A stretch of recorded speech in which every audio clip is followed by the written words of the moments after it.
Iran bukanlah negara yang lemah. Mereka memiliki persenjataan drone terbesar di Timur Tengah, fasilitas militer yang terkubur di dalam pegunungan.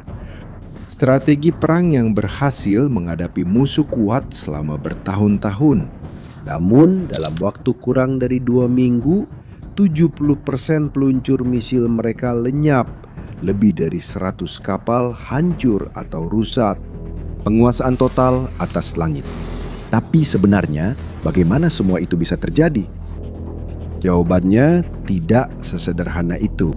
Iran menyusun rencana nyata, cerdas, dan terukur yang memanfaatkan setiap kelemahan musuh yang sudah diketahui.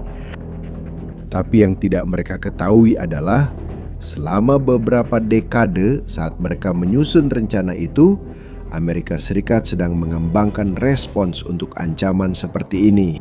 Mereka seakan tahu hari itu pasti datang. Dan untuk menggagalkan rencana itu, Amerika Serikat mengirimkan persenjataan dengan beberapa senjata paling mengesankan yang pernah terlihat dalam perang.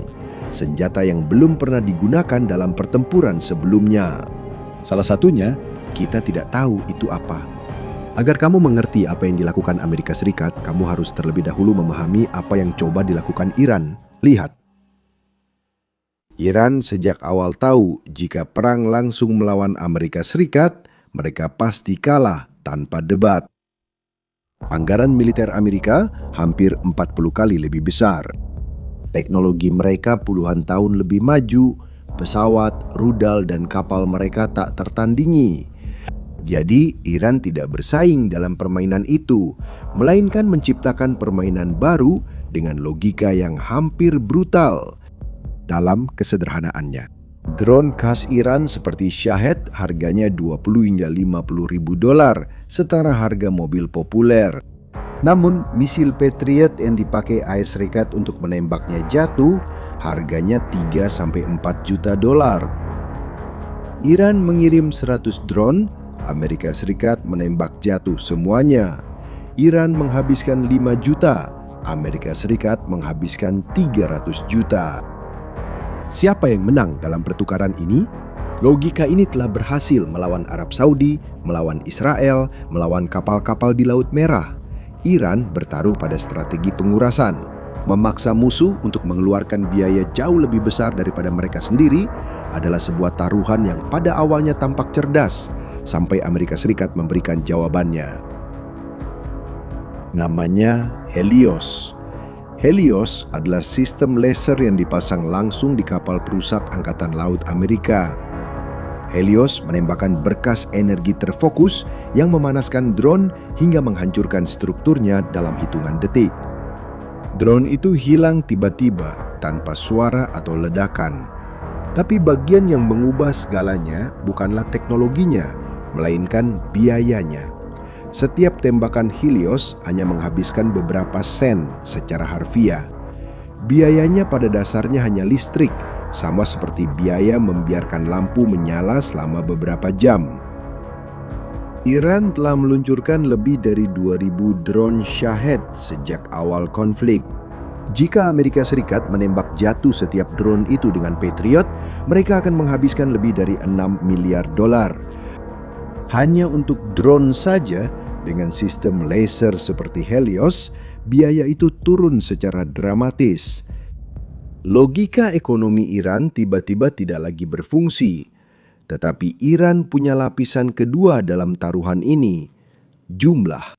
Mengirim ratusan drone sekaligus, berharap ada yang lolos. Dan untuk itu, Amerika Serikat punya Odin.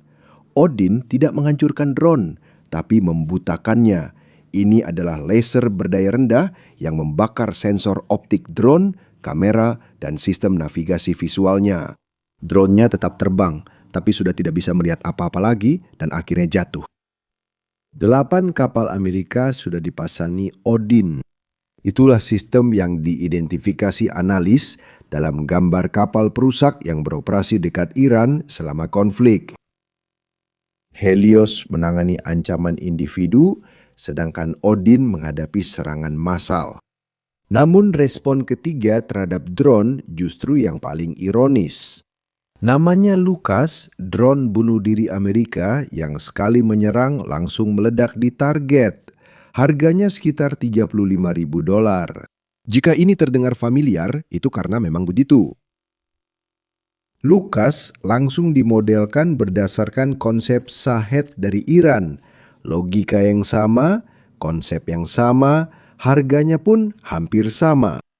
Amerika Serikat mengambil ide dari Iran, mengembangkan versi sendiri, lalu menggunakannya melawan Iran. Pada hari pertama konflik, Komando Pusat Angkatan Bersenjata Amerika sendiri memposting di media sosial menyebutnya sebagai pembalasan buatan Amerika Serikat.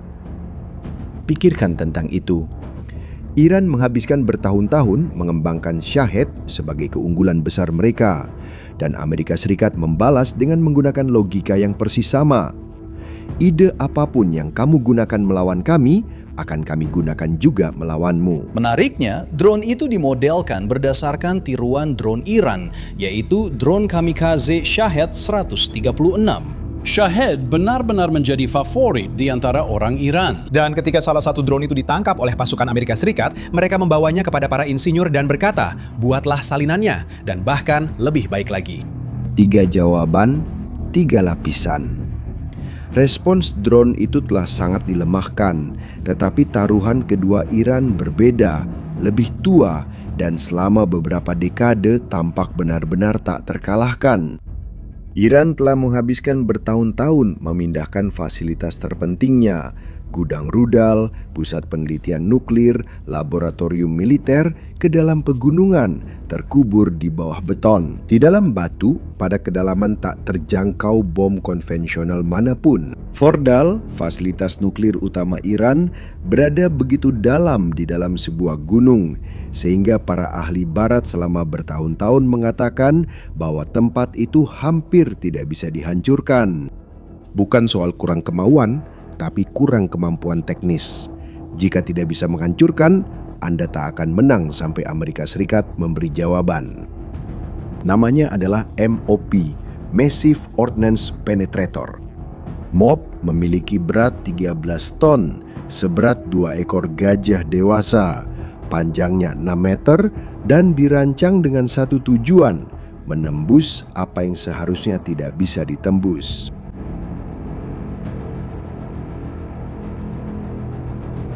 MOP mengenai tanah dan tidak langsung meledak, melainkan terus menembus melewati tanah, beton, batu, sampai mencapai kedalaman yang tepat. Setelah itu baru meledak. Dari dalam keluar. Kedalaman yang bisa dicapainya setara dengan gedung beton 20 lantai, 20 lantai ke bawah. Ada satu detail yang membuat semuanya lebih presisi. 2 hantaman berturut-turut. Bom pertama membuka lubang, bom kedua yang dijatuhkan segera setelahnya di titik yang sama persis menembus lebih dalam lagi. Seperti bor, 2 tahap. Tapi MOP menciptakan sebuah masalah. Itu beratnya 13 ton. Kebanyakan pesawat tempur bahkan tidak bisa lepas landas dengan berat seperti itu. Dan beberapa yang bisa membawanya pun tidak bisa masuk ke wilayah musuh tanpa terdeteksi. Hanya satu pesawat di dunia yang dapat menyelesaikan masalah ini. Saya membicarakan B-2 Spirit yang tidak mirip pesawat lain yang pernah Anda lihat. Tanpa ekor dan badan memanjang, ini hanya sayap. Bentuknya segitiga dan pipih, tampak lebih seperti fiksi ilmiah daripada pembom. Dan itu bukan kebetulan. Ketika radar mengirimkan sinyal dan sinyal itu mengenai pesawat konvensional, sinyalnya kembali dengan kuat dan jelas. Pada B-2, sinyal itu menyebar ke segala arah. Apa yang muncul di radar sekecil burung, sebuah pesawat sebesar lapangan sepak bola, terlihat seperti seekor burung. Selain itu, seluruh permukaan B-2 dilapisi dengan bahan yang menyerap sinyal radar. Alih-alih memantulkan, bahan itu bekerja seperti spons untuk gelombang radio. Hanya 21 unit yang pernah dibangun di seluruh dunia, dan masing-masing harganya lebih dari $2 miliar. Dan pesawat inilah yang membawa bom seberat 13 ton ke pegunungan Iran. Beberapa minggu sebelum konflik di Parchin, kompleks militer 30 km tenggara Teheran, salah satu lokasi paling sensitif program pertahanan Iran. Citra satelit merekam aktivitas yang hati-hati di sebuah fasilitas yang dikenal sebagai Talegan 2 yang terkait dengan program nuklir negara itu. Lapisan baru beton, lalu tanah di atasnya.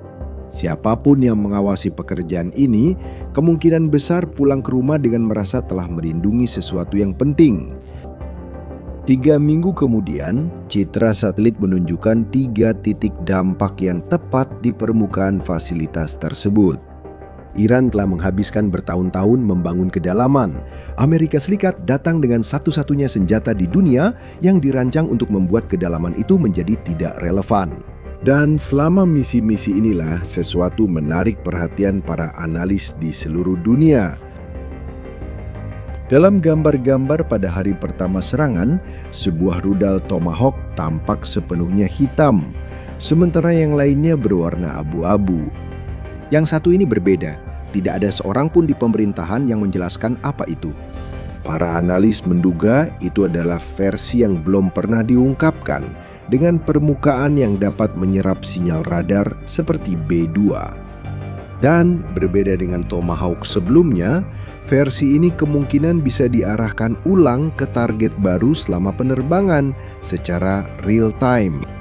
Semua itu masih belum dikonfirmasi.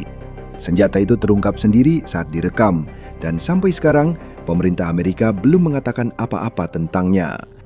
Tapi dari semua respon Amerika, ada satu yang lebih mengganggu daripada gabungan yang lainnya. Karena hal itu tidak terjadi selama perang, melainkan jauh sebelumnya. Lihat, taruhan ketiga Iran adalah soal waktu. Gagasan bahwa mereka akan punya waktu untuk bereaksi ketika serangan dimulai.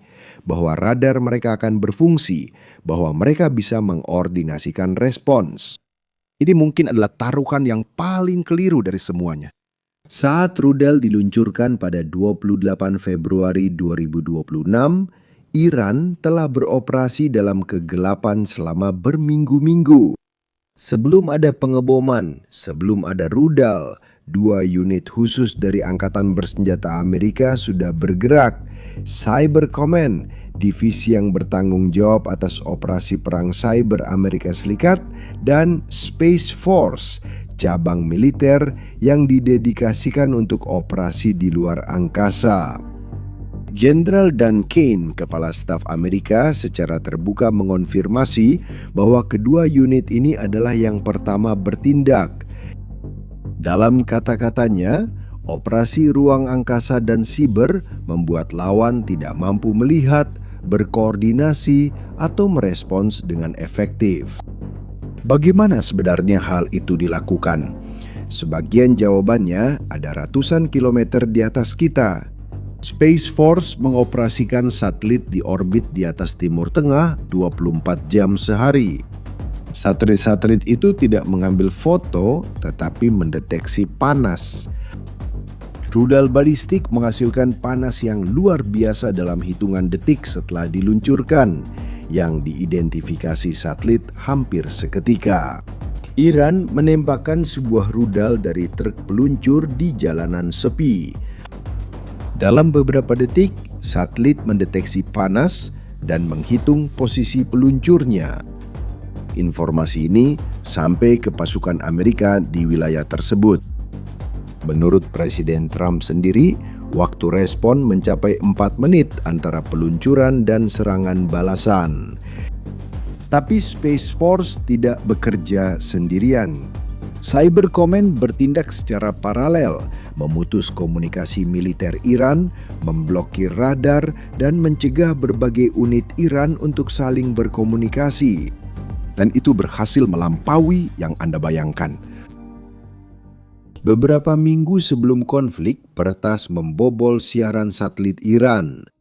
Jutaan rumah di Iran mulai menerima pesan di televisi mereka yang mengajak untuk melawan rezim. Sebuah aplikasi jadwal sholat yang digunakan oleh jutaan orang Iran dalam kehidupan sehari-hari telah diretas. Sebagai gantinya, muncul pesan politik dan kamera lalu lintas di Teheran. Kamera jalan yang memantau lalu lintas telah disusupi dan menurut Financial Times dipakai merencanakan serangan presisi di ibu kota Iran.